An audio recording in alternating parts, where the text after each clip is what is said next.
I need to get this off my chest because it's been eating me alive for months. I gave everything to a company that swore loyalty mattered, that promised hard work would be rewarded. For the first time in years, I felt like I was finally going to breathe a little easier. I was counting down the days until my bonus hit, $20,000. Not a life-changing fortune, but to me, it was everything. It meant finally paying off the last of my student loans. It meant taking my wife on the honeymoon we couldn't afford after our wedding. It meant fixing the leaking roof in the house I'd been patching with duct tape and prayers. It meant freedom, or at least the closest thing I'd ever felt to it. And then, one ordinary Friday morning, I walked into the parking lot and saw my boss leaning against a brand new car. Not just any car, but a gleaming metallic black luxury sedan with the kind of leather interior you could smell from 5 feet away. The kind of car that doesn't just whisper money, it screams it. He grinned at me like a cat that had eaten the canary. "Like it? Paid cash," he said, running his hand across the hood like he was caressing a trophy. I nodded, trying to act impressed while my stomach turned. Because that was the same morning HR had quietly told me the company had restructured the bonus program. My 20,000 vanished, just like that. They called it reallocated funds. But everyone in the office knew exactly where those funds went. Straight into the polished chrome and custom rims my boss was now bragging about. I wish I could tell you I laughed it off, that I shrugged and told myself karma would take care of it. But the truth? I went to the bathroom, locked the stall, and sat there shaking. $20,000 may not be much to some people. But for me, it was the difference between treading water and finally coming up for air. And he stole it. Smiled while he stole it. You know the worst part? He didn't even try to hide it. He paraded that car through the lot like a conquering hero. He parked it front and center every day, sliding into the office 15 minutes late with a coffee in hand, whistling. He made comments about how some people weren't company material, how loyalty meant knowing when to keep your head down. And me? I stayed silent. I laughed when I was supposed to laugh. I told myself if I kept working hard, someone above him would notice. But deep down, I felt something boiling I'd never felt before. Not just anger, not just betrayal. It was humiliation. Pure, sharp, unforgettable humiliation. Because here's the thing about humiliation. It brands you. It sits in your chest like a hot iron. And every time he revved that engine in the parking lot, every time he made a joke about tight budgets in meetings, the burn went deeper. That's why I'm telling you this now. Because the day he stole my bonus was the day I stopped believing in patience. The day I stopped waiting for justice to arrive on its own. That was the day I decided if karma was going to come for him, I was going to be the one driving it. But it didn't start with revenge. It started with a choice to stop being silent. The Monday after he rolled that car into the lot for the first time, everyone in the office knew something was off. Not because anyone said it out loud, God forbid someone risk their job by pointing fingers, but for someone to say, "Nice ride, boss." And of course someone always did. Fear makes sycophants out of grown adults. On that Monday morning, I walked into the break room to grab coffee, and he followed me in, jingling the keys in his hand.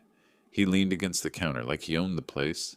Well, technically he owned my bonus, so maybe he thought that counted. "Guess the company takes care of those who really pull their weight," he said, voice dripping with smugness. But the mockery that followed. Because stealing money hurts, but stealing dignity, that lingers. The office atmosphere shifted after that. People laughed at his jokes louder than before. They complimented his suit, his watch, his car, and every time they did, their eyes darted toward me for half a second, like they were checking if I'd flinch. Like they knew, even if no one would ever say it out loud, that the shine on his new car came directly from my pocket. At lunch, I overheard him telling a group of managers, "I don't believe in handing out free rides. People think bonuses are charity. Newsflash, they're not. They're earned. And if someone doesn't understand that, maybe they're in the wrong company. I clenched my fork so hard it nearly bent, because that wasn't just a jab, it was a message. He wanted everyone to know that if he could strip $20,000 out of my hands, he could do it to anyone. He wanted me small, silent, humiliated. I went home that night and sat in my car for an hour before walking inside. My wife texted me twice, asking if I was okay. I wasn't. I stared at the cracked vinyl on my dashboard, the dent in my passenger side door, the duct-taped seam on the roof I still hadn't been able to fix. $20,000 could have repaired it all. $20,000 could have made life easier. Instead, it had bought him leather seats, chrome trim, and a sound system he bragged about in the office like a teenager with his first paycheck. And still, I stayed silent, because I wasn't ready yet. Because I knew if I opened my mouth too soon, it would be brushed off as jealousy, as whining, as not being a team player. But something had shifted. Every time he revved that engine in the lot, every time he joked about tight budgets in staff meetings, every time he dropped those thinly veiled insults about deadweight employees, a quiet resolve hardened inside me. This wasn't just theft anymore. This was war. He wanted me humiliated, desperate, broken, and for a while he got what he wanted. I smiled when I was supposed to smile, nodded when I was supposed to nod. But behind that mask, I was planning, listening, watching, and soon I'd find exactly what I needed to bring him down. When people hear $20,000, they don't always understand what it means. For some, it's a vacation budget. For others, it's just a number on a spreadsheet, a tax write-off, or a single payment on a car they didn't need in the first place. But for me, it was years of sacrifice finally paying off. I'd been dragging that debt around my neck since college, watching the interest pile up while I worked long hours just to keep the lights on. My wife and I had postponed our honeymoon twice already, first because of bills, then because her mom needed surgery. Every month felt like a juggling act. Mortgage, utilities, groceries, minimum payments, a little saved here and there, but never enough. That bonus wasn't just a reward, it was a lifeline. I had a list, written down in a notebook I kept hidden in my desk drawer. The Freedom List, I called it. At the top, pay off Sally Mae. Just under it, replace the roof. Third, book the trip to Italy. It wasn't about luxury, it was about dignity, about proving to myself that years of grinding, of late nights and skipped vacations weren't for nothing. When HR told me the bonus was reallocated, I nodded like it was just business, like I understood. But the second I was alone, I wanted to tear that notebook in half, because every line on that page had a face behind it. My wife smiling under the Roman sun, my mother sleeping peacefully, knowing her son wasn't drowning in debt anymore, my own face looking into a mirror without feeling like a failure. That notebook had been my hope, and my boss had turned it into his leather seats and chrome rims. I remember sitting at dinner that night, pushing food around my plate while my wife talked about maybe starting to save for kids. I smiled, but inside I was crumbling. How could I tell her that the money we'd been counting on was gone? That the man I trusted to lead our team had stolen it and laughed in my face? I told her I was tired, that work had been rough. She believed me, but I could see the concern in her eyes. She knew I wasn't telling the whole story. Sleep became impossible. I'd wake up at 3 a.m., staring at the ceiling, hearing the sound of his car engine in my head. I'd imagine him smirking as he signed the paperwork that took my bonus away, imagining me crushed under the weight of another year of debt. And the worst part? He probably never thought about me again. To him, I was just collateral, a nameless, faceless cog who didn't deserve more than a pat on the head and a smaller paycheck. I started noticing how much it bled into everything. I was short with my wife when she asked about bills. I avoided lunch with coworkers because I couldn't stand the whispers. Even grocery shopping hurt, because every price tag reminded me of what that bonus could have covered. A month's worth of groceries. That was nothing compared to what he'd taken. The way his stories didn't quite add up. The odd expenses that never seemed to show up in the reports. The way his assistant rolled her eyes when he wasn't looking. I was building something. Slowly, carefully. Because I knew one thing for certain. He had stolen more than my money. He had stolen my trust, my hope, my dignity. And one day I was going to take it all back, with interest. The thing about offices is that secrets don't stay secret for long. People might not say anything to your face, but whispers move faster than emails. And in our office, the whispers started circling the second that car showed up in the lot. I could feel it in the way people avoided eye contact when I walked into the break room, in the way conversations cut off mid-sentence as soon as I came around the corner. Nobody said it outright, but they knew. They all knew that my bonus had been siphoned into that gleaming black monster parked out front. And yet no one dared to say a word. It started small. A coworker would glance at me, then look away too quickly. Someone else would make a half-hearted joke about tight budgets in the company, then immediately change the subject. Even the ones who had always been friendly started to keep their distance, like my humiliation was contagious. But the worst part was how my boss leaned into it. He seemed to thrive on the tension. It was like he could smell the silence, taste the fear.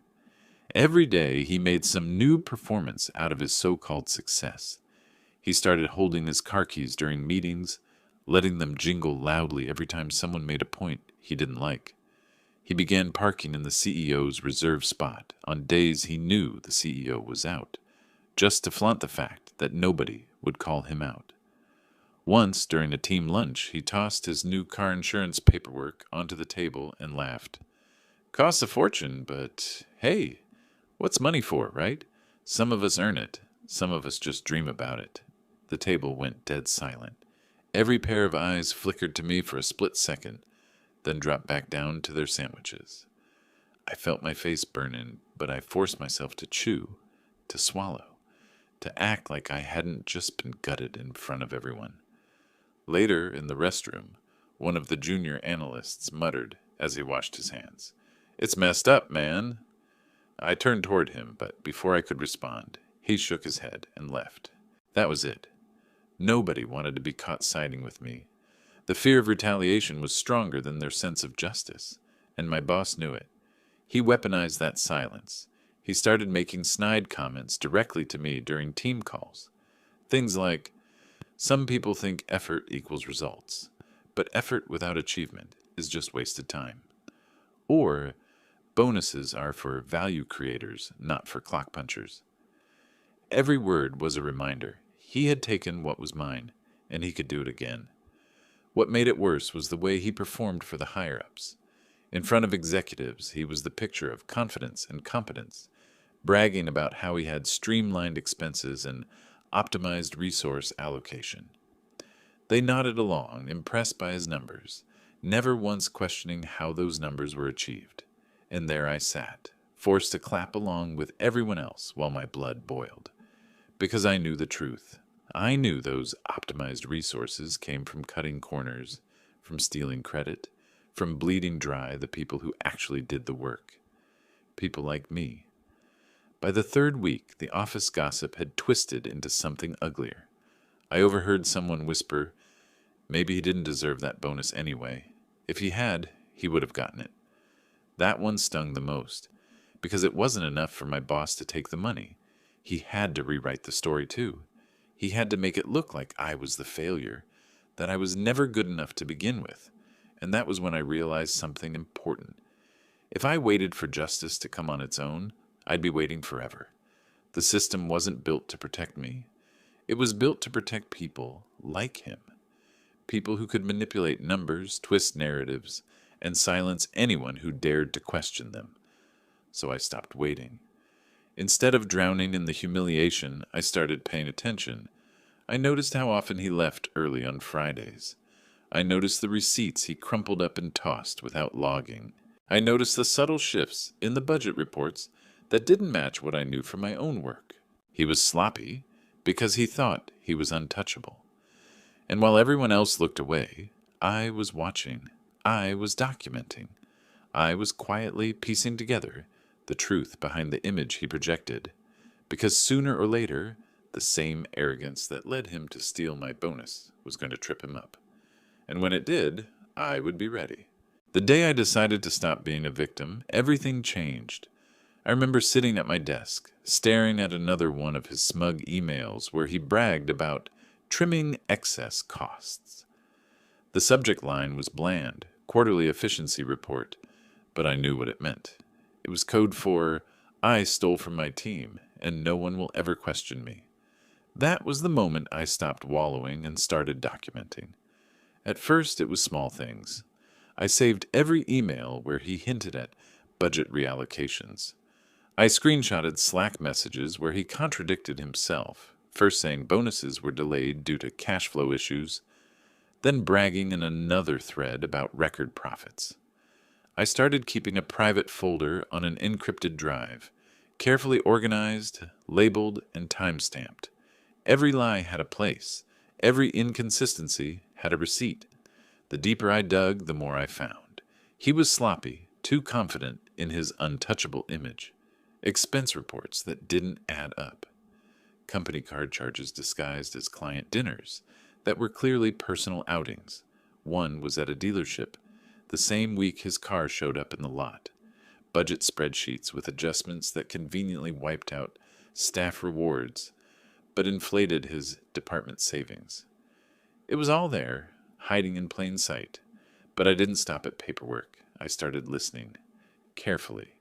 In meetings, I wrote down his exact words, the little slips he thought no one noticed. Don't worry about that expense line, I'll take care of it. Or, we'll call this a strategic adjustment. Words that seemed harmless until you stacked them against the hard numbers. Even his assistant, who used to roll her eyes behind his back, started dropping hints. One day she whispered to me, "Check the travel reimbursements for March."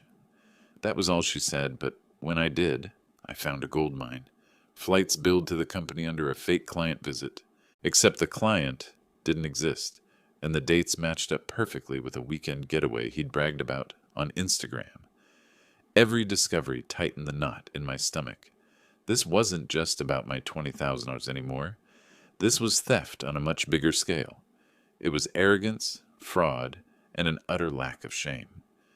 And the more I uncovered, the more I realized how dangerous he really was. Because a man like that doesn't stop. He doesn't feel guilt. He doesn't think about the people he hurts. He only thinks about the shine on his car, the weight of his wallet, the applause he can trick out of people who don't know the truth. I kept my head down at work, pretending to be the same quiet, obedient employee I'd always been. But every night, when the office was dark and the building was silent, I stayed late. I downloaded files. I cross-referenced spreadsheets. I filled a notebook with dates, figures, and connections. At home, my wife noticed the change. "You're working late again?" she asked one night, her voice soft but worried. I kissed her forehead and told her I had to finish a project. The truth was, I wasn't just working on a project. I was building a case. And the more it grew, the stronger my resolve became. For weeks, humiliation had been eating me alive. But now, with every file I saved, with every contradiction I uncovered, that humiliation began to transform. It hardened into something sharp, something focused. I wasn't powerless anymore, because I knew one thing. Paper trails don't lie. And his arrogance had left a trail wide enough to follow straight to his downfall. The only question left was when to strike. And as fate would have it, the opportunity came sooner than I could have imagined.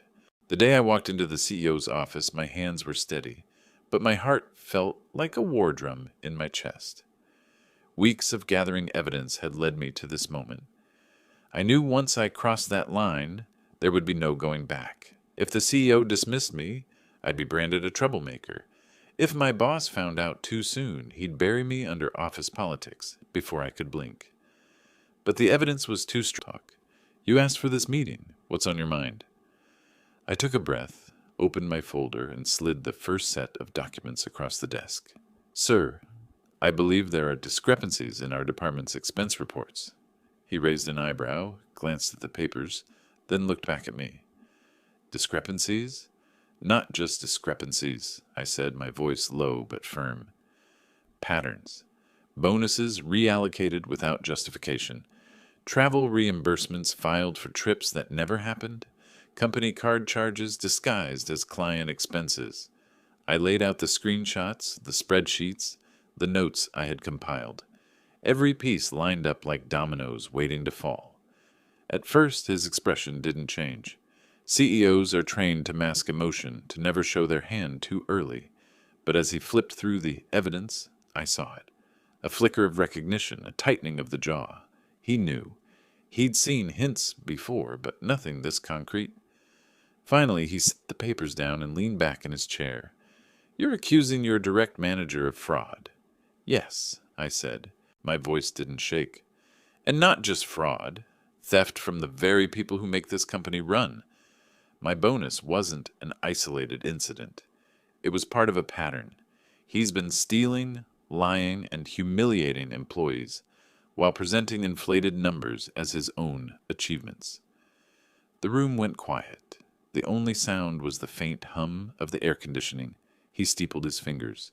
Do you understand what you're risking by bringing this to me directly? Yes, I said.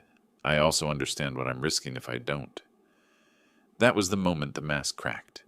He exhaled slowly, then picked up one of the documents again. You've been thorough. Too thorough for this to be a grudge. It's not a grudge, I replied. It's the truth. And the longer it goes unchecked, the more damage it will do. Not just to employees, but to this company's reputation. He studied me for a long moment, then pressed a button on his desk phone. Hey, cancel my next 2 appointments, he told his assistant, and have legal send someone up. When he hung up, he leaned forward. Here's what's going to happen. You're going to leave this office as if we never had this conversation. You're going to keep your head down and keep working like nothing has changed. Meanwhile, I'll have legal and finance dig into every claim you've made. If you're right, and I suspect you are, your manager won't see it coming. I nodded, my pulse hammering in my ears. Understood. As I gathered my folder, he stopped me with one final sentence. For what it's worth, I've been waiting for someone to bring me this. You might have just saved this company. Walking out of that office, I felt lighter than I had in months. For the first time since my bonus vanished, I felt like the scales were shifting. But the real storm was still on the horizon.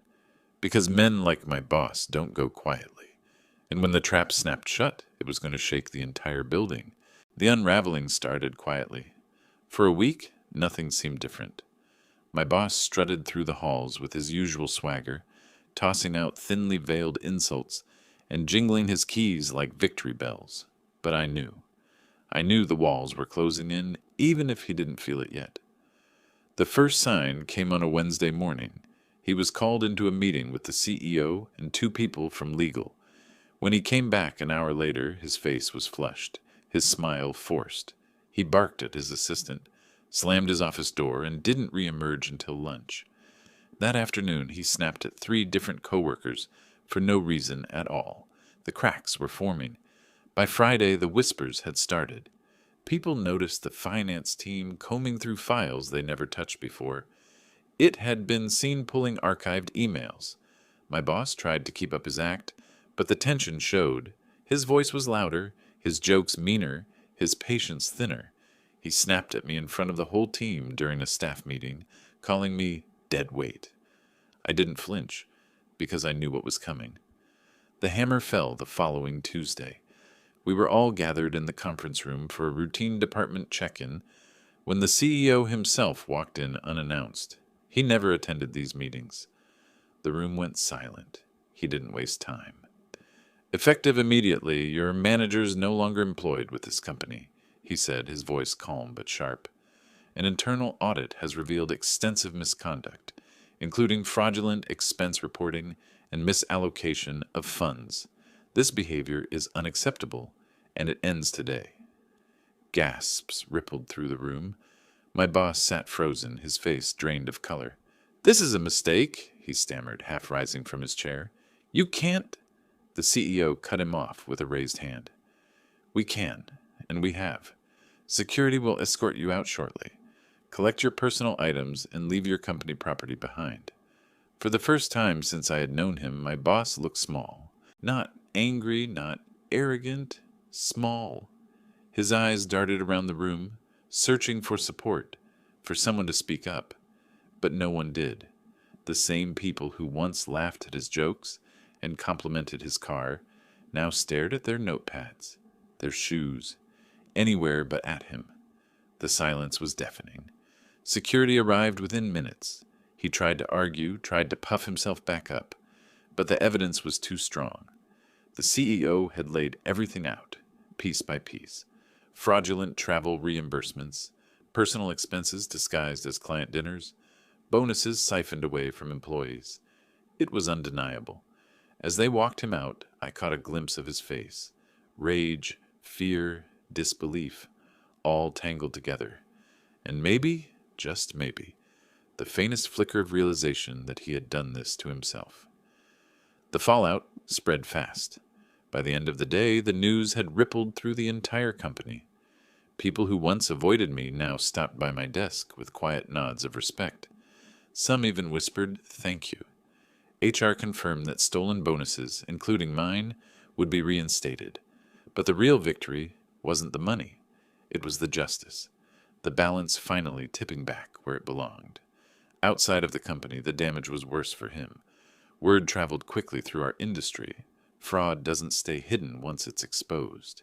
Within a week, recruiters and contacts were buzzing. He was blacklisted. No firm wanted to touch him. His name was poison, his reputation ash. And the car? That shiny black sedan he had flaunted like a trophy? Rumor had it the bank repossessed it within a month. I'd love to say I felt pity. That seeing him fall was enough to make me wish him peace.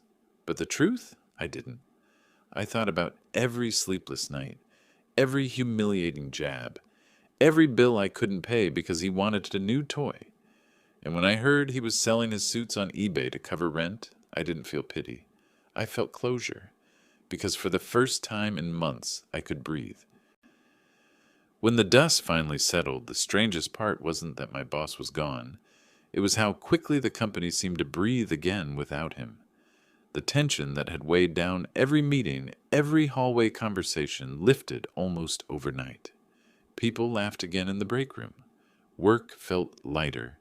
For the first time in months, I didn't dread walking through the front doors. A week later, HR called me in. They explained that my bonus would be reinstated, effective immediately. $20,000, just like it should have been months ago. When the direct deposit hit my account, I sat in my car staring at the numbers on my phone. I thought I would cry or laugh or shout, but instead I just sat there in silence, letting the weight of it sink in. It wasn't about the money anymore. It was about what it represented. Proof that I hadn't been crazy. Proof that what he'd done was wrong. Proof that justice, even in the messy world of corporate politics, was possible. I used that money exactly as I had planned. I paid off my last student loan.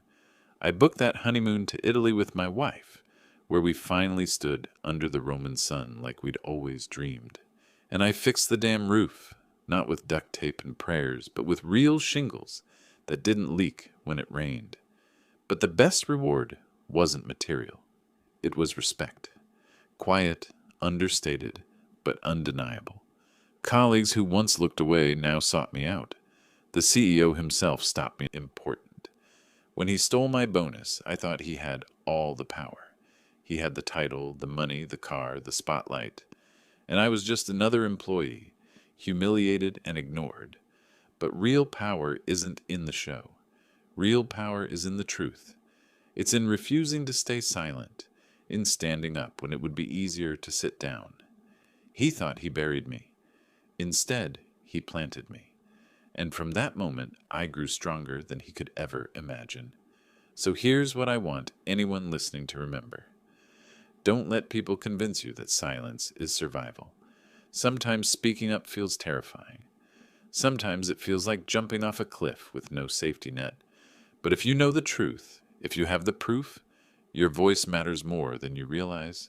Because in the end, karma doesn't always come on its own. Sometimes you have to build it yourself. And when you do, watching it fall on the person who thought they'd won, that's worth more than any bonus.